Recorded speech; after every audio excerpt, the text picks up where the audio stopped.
nuestra vida. Y hoy vamos a hablar de una de ellas muy importantes, que es manejando el dinero. A algunas personas no les gusta que se hable del dinero en la iglesia. El detalle es que la Biblia habla ampliamente del tema. Calculan que hay más de 2000 versículos relacionados con dinero y bienes materiales. Jesús habló abiertamente del tema porque es parte de la vida y debe de ser dirigida con sabiduría. Y qué mejor que ir a la fuente de sabiduría, la Biblia, para este aspecto tan importante de la vida.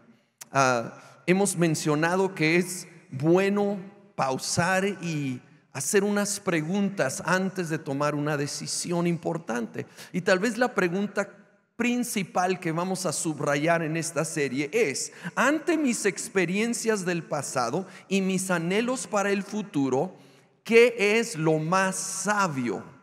¿Qué es lo más sabio en esta situación, en esta decisión? No solo qué se me antoja, qué viene a mi mente o mis emociones, pero honestamente, evaluando experiencias que ya he tenido relacionadas con el tema y ese destino al que quiero llegar en este aspecto de mi vida, ¿qué es lo más sabio?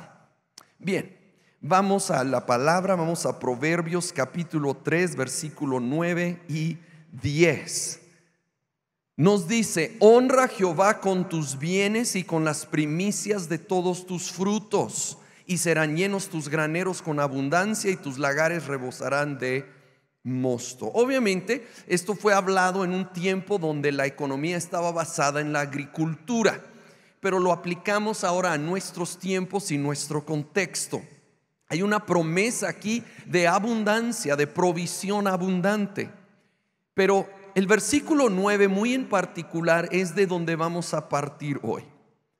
Yo puedo honrar a Dios con mis bienes, con la manera que manejo el dinero, o lo opuesto. Puedo estar manejando mi dinero en una manera que no honra a Dios. Creo que es muy importante entender algo de inicio. Somos administradores, no dueños del dinero que llega a nuestras manos, ¿sí? El verdadero dueño de todo es Dios. La Biblia lo afirma. De Él es la plenitud de la tierra. Él es el dueño del oro y la plata. Él es el dueño, creador de todo. Y nos da el privilegio y responsabilidad de administrar algo de estos bienes. Sea mucho, sea poco, es un privilegio y es una responsabilidad. Ahora, creo que todos entendemos que la perspectiva de un administrador es muy diferente a la de un dueño. Un administrador bueno entiende que aquel dinero, aquella empresa no le pertenece. No puede hacer las cosas simplemente a su antojo. Debe de hacerlo lo mejor que él puede entender conforme al deseo del dueño. Y si recordaremos que somos administradores cuando tomamos decisiones financieras, creo que nos va a ayudar mucho. Con eso en mente, quiero considerar hoy 5 principios cruciales para manejar el dinero en una manera que honra a Dios y que va a ser de bendición para nosotros y para otros. Y el primero es dar a Dios primero. Dar a Dios primero. Ahí en Proverbios 3:9 leímos de honrar al Señor con nuestros bienes y con las primicias, que quiere decir lo primero. Allí en ese contexto de agricultura, lo primero de su cosecha. En nuestro caso, lo primero del ingreso, de lo que recibimos. Sé que hay tantos diferentes contextos aquí, pero cuando percibimos ese dinero, cuando entra, lo primero debe de ser apartado para Dios. Y nosotros creemos que Dios ha establecido el principio del diezmo, el 10%, como el primer paso. No es la totalidad, de hecho debemos tener el 100% rendido a Dios, administrarlo todo conforme a su voluntad. pero empezamos apartando este primer 10%. En cuanto yo percibo algo, lo primero que hago es apartar ese 10% para Él. Y puede sonar como un tecnicismo insistir que sea el primer 10%, pero quiero darte 3 razones por qué es importante que sea el primer 10%. Primero es por honra. Es un acto de honra poner a Dios primero, incluyendo en mis finanzas. El que pongo primero implica que es mi prioridad. Así que es una declaración: Dios, tú eres primero en cada área de mi vida. Eso incluye mis finanzas. Lo primero que voy a hacer es apartar lo que te corresponde a ti, lo que voy a darte a ti. Número 2, nos aseguramos de sí obedecer en darlo. No arriesgamos que en el apuro y en los gastos que se vienen, el gastar parte de lo que íbamos a dar al Señor, lo que sabemos que le corresponde. No tomamos ese riesgo, obedecer. Y número 3 es que entonces vivimos por fe en nuestras finanzas. Porque si yo espero a ver si me alcanza para dar a Dios, eso no es por fe. Y estoy implicando que no confío lo suficiente en Dios, que Él va a multiplicar y proveer para mí, que tengo que esperar a ver. Pero la Biblia nos llama a vivir por fe y no por vista. Y yo quiero animarte a probarle a Dios, porque así dice la Escritura, y darle a Él primero y confiar. Y créeme que lo he visto, lo he vivido en mi vida, en otras vidas. Él es fiel. Cuando confío en Él como mi proveedor, esta es la mejor manera de vivir la vida. Confía en Él. Confía en Él aún por encima de ese trabajo, de esa persona, de ese instrumento natural que sí Dios usa, pero la fuente real y verdadera es Dios. Y al darle a Él primero, yo estoy confiando en Él como mi proveedor.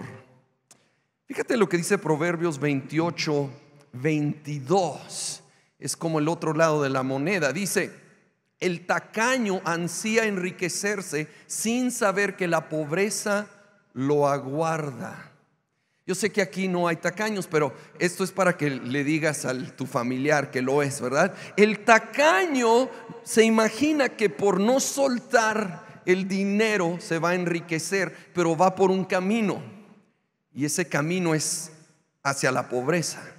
No es el camino que se imagina, porque lo opuesto de la generosidad no va a traer la bendición de Dios sobre su vida. Me hace pensar en aquel hombre que estaba viendo un programa y vio que dijeron que era de apoyar a niños necesitados en África, y decía que tú puedes sostener a un niño ahí en África por 500 pesos al mes. Y agarra su teléfono, la esposa, que sabe que era un hombre muy tacaño, se sorprende, dice: ¿vas a llamar a apoyar a un niño? Dijo: oh no, voy a ver cómo le hago para mandar a mi hijo allá a África para sostenerlo por 500 pesos al mes. Ahora, tal vez no vamos a llegar a ese extremo, pero créeme que hay una gran diferencia entre ser tacaño y ser ahorrador. Porque algunos van a decir: no, es que yo soy ahorrador, y eso es muy bueno. Cuando se puede ahorrar, eso es admirable. Solo que examina tu corazón, examina tus motivaciones, y si honestamente delante de Dios tú puedes ser ahorrador y generoso, adelante. Pero si ese ahorrador más bien te está robando de ser generoso, entonces creo que no vas por el camino correcto en este tema. Ahora, principio número 2: ser prudente en pedir o dar prestado. Aquí se puede poner un poco incómodo, pero estamos en familia, no te preocupes. Vamos a leer Proverbios 22, versículo 26 y 27. No te comprometas a garantizar la deuda de otro, ni seas fiador de nadie. 27. Si no puedes pagar, te quitarán hasta la cama en la que duermes. Está fuerte. ¿Saben? Me acuerdo de una frase que me enseñaron mis padres que se me quedó grabada, muy sabia, y quiero repetirla aquí. No prestes lo que no estás dispuesto a perder. No prestes lo que no estás dispuesto a perder. Ahora, yo creo que hay momentos para sí prestar, pero con esta mentalidad: estoy dispuesto a perderlo. Es un ser querido que yo estoy dispuesto a apoyar, tanto que aún si se le atora y no puede pagar, no hay problema, no va a arruinar nuestra amistad, quiero apoyarlo.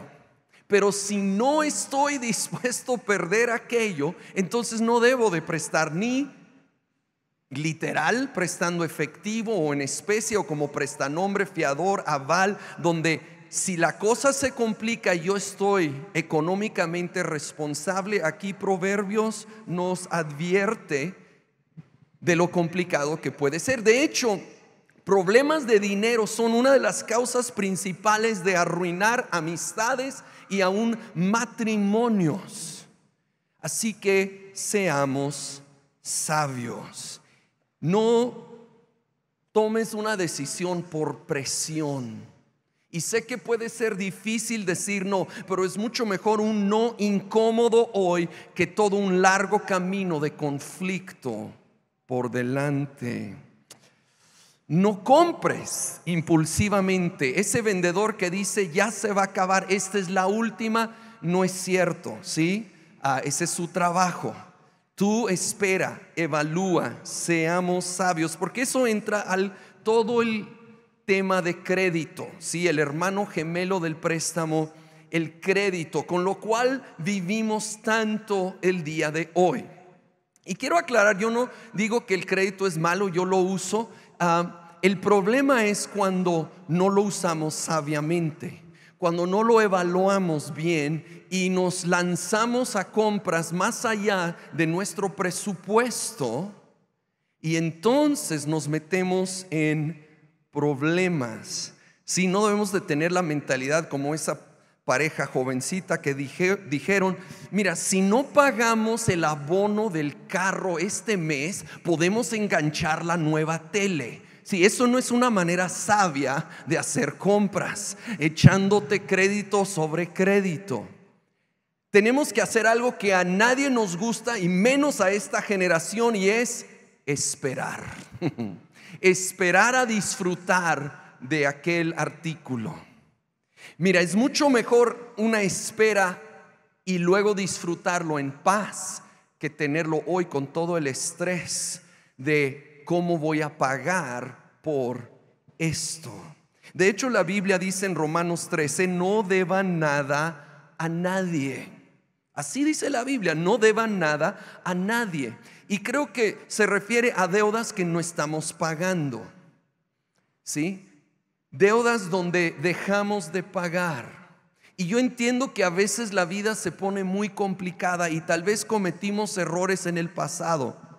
Yo quiero animarte a algo. Si tú debes y no tienes manera de ir pagando al ritmo que se estableció, dé la cara, pide perdón y haz un nuevo plan, aunque sea de poco a poquito, de empezar a pagar. Y algo que tenemos que aprender en esto es el contentamiento. El contentamiento, porque ¿sabes qué? El tener más no va a ser la clave de nuestra felicidad. Tenemos que aprender que la fuente de nuestro gozo es nuestra relación con Jesucristo.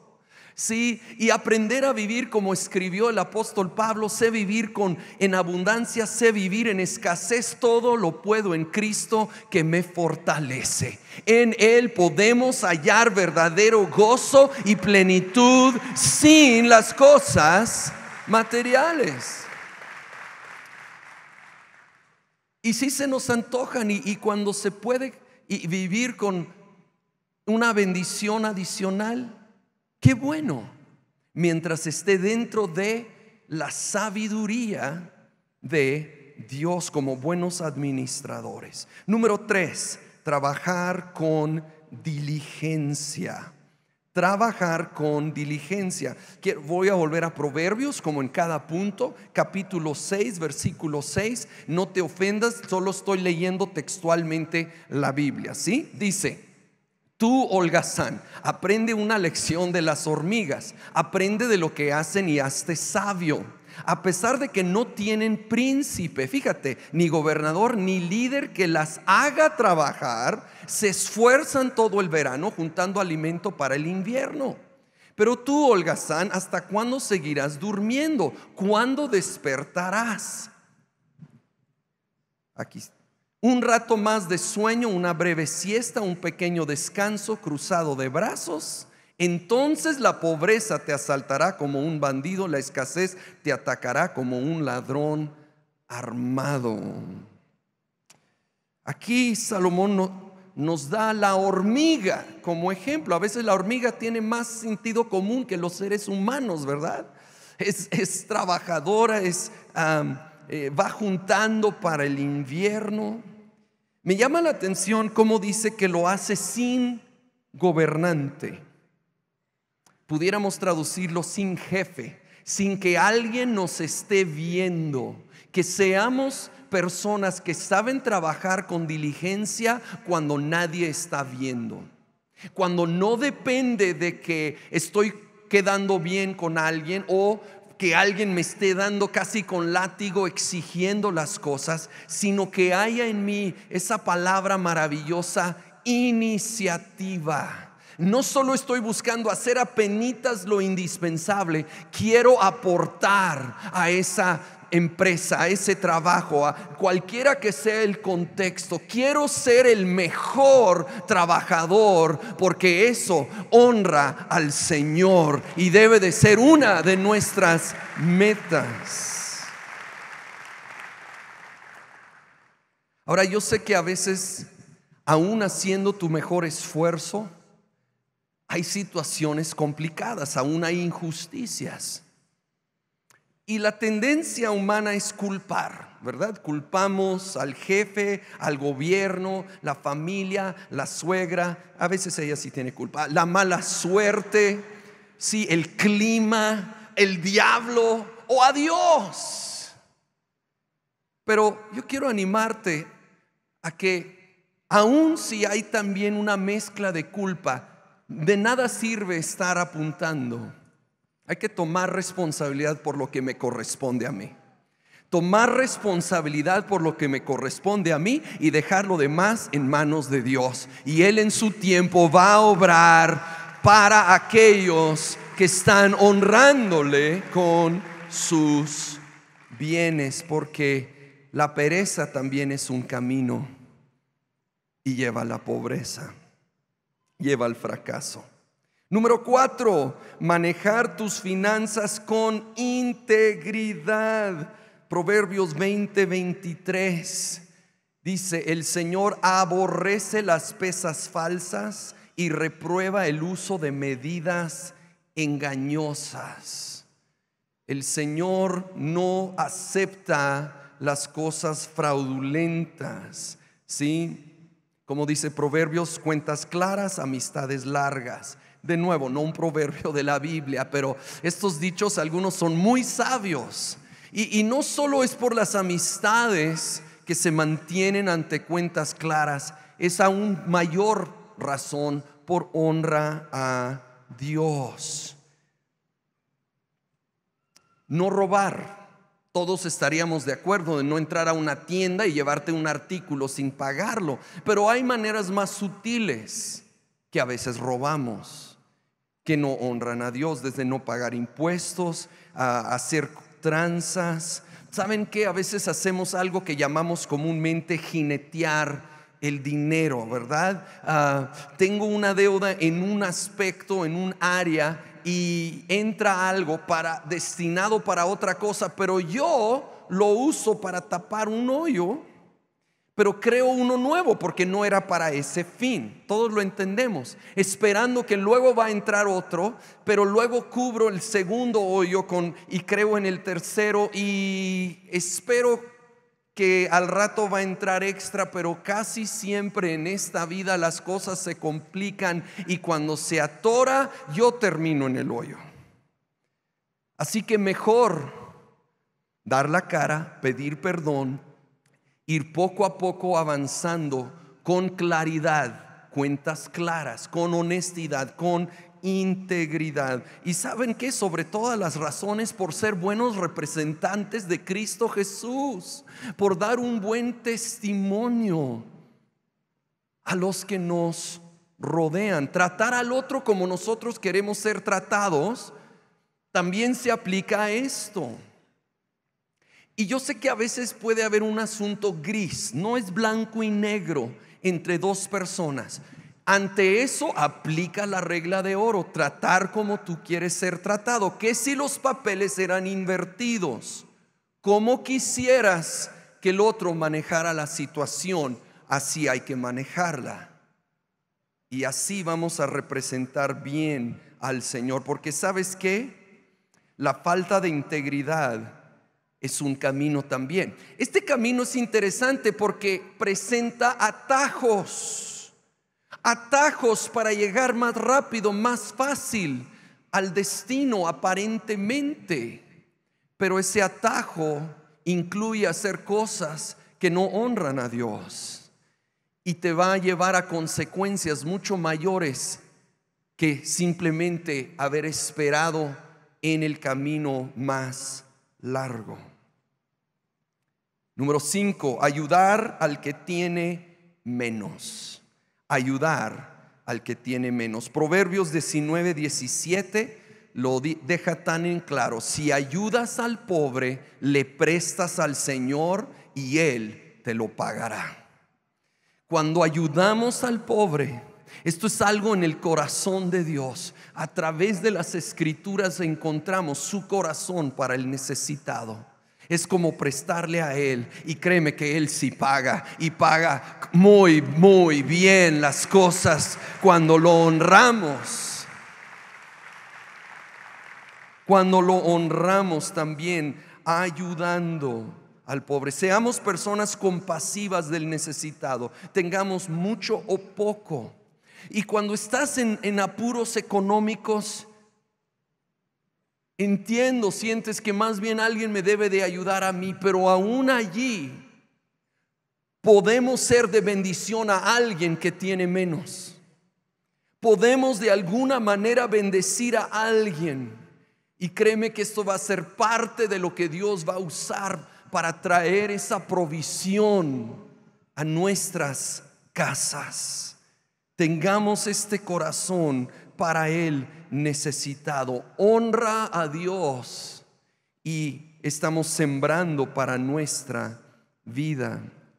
Y nomás quiero pausar para decir esto. Si tú estás aquí, eres parte de la casa de Comunidad Olivo y estás luchando para lo básico de la vida, queremos ayudarte. Por favor, deja tus datos en el módulo al terminar esta reunión y veremos cómo podemos como casa apoyarte en este tiempo. Saben, estamos hablando del efecto dominó, y la verdad lo he visto, y es una tentación cuando las cosas se ponen difíciles, no entregar, no dar primero a Dios, no darle lo que le corresponde.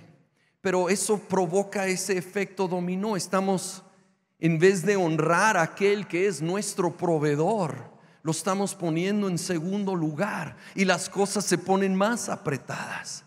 Y entonces a veces pues recorrimos a algún préstamo, a demasiado crédito, y luego las cosas se complican más porque viene estrés y vienen intereses. Y algunos aún allí tal vez ceden ante la tentación de hacer algo que no es íntegro. Para ese efecto dominó el día de hoy. Empieza a honrar a Dios con tus bienes y con todos estos principios que estamos considerando, porque quiero decirte que la generosidad también es un camino que lleva a la abundancia. Ahora, no es una fórmula, por favor. No es, yo doy a Dios y mañana yo recibo tanto más. No es así, es un camino. Y de repente el camino puede ser un poco largo. De repente puede tener unas curvas que no esperabas, puede tener unos baches. En Juárez no sabemos qué son los baches, pero en fin, puede ser un poco turbulento de repente el camino. No te desanimes, con fe y paciencia honra al Señor y Él te va a llevar a ese destino de abundante provisión para tu casa, porque es su palabra y Él es fiel.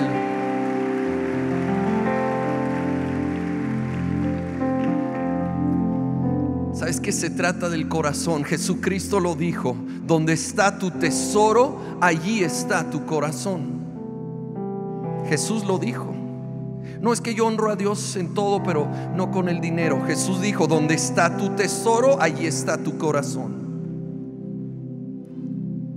Es tiempo evaluar, es tiempo considerar si realmente lo estamos honrando con nuestros bienes, porque la manera que administro mi dinero revela mis prioridades, así de sencillo.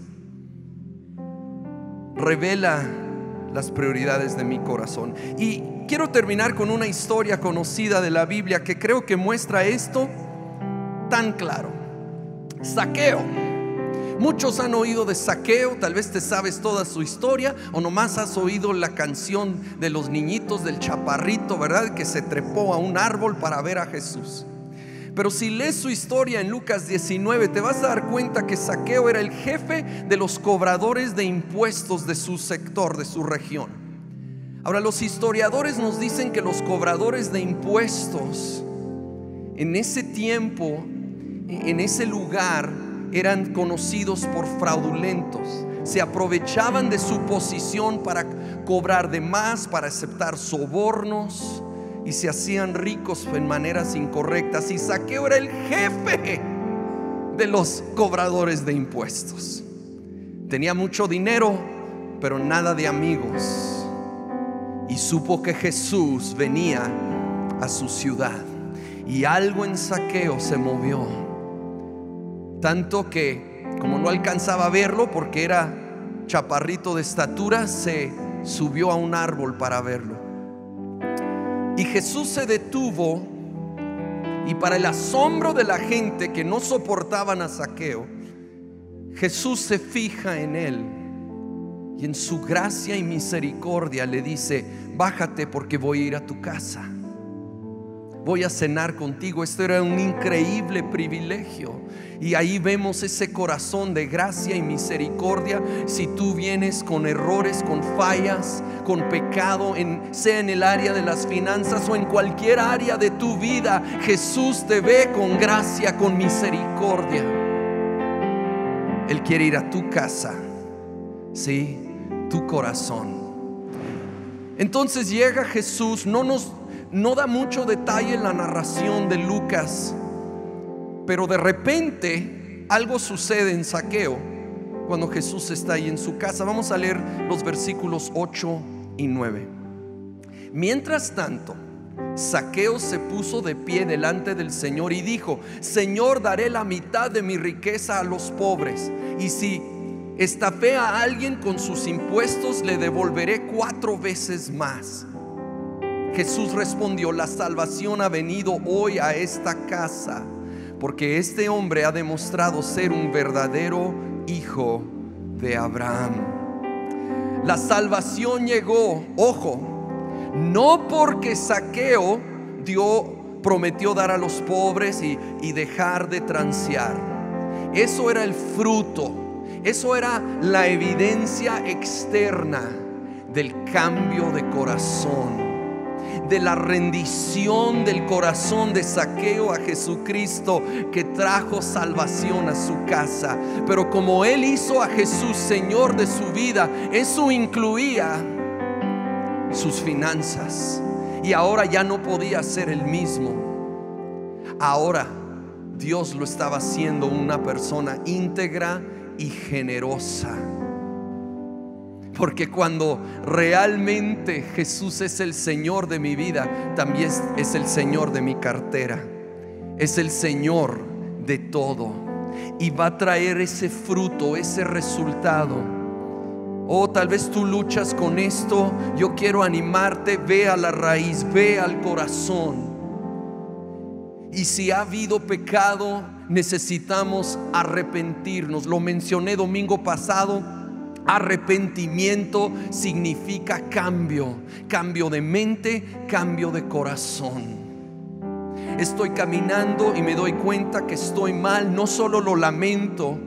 Si es verdadero arrepentimiento, giro los 180 grados y empiezo a caminar ahora honrando a Dios. Hay un cambio de corazón.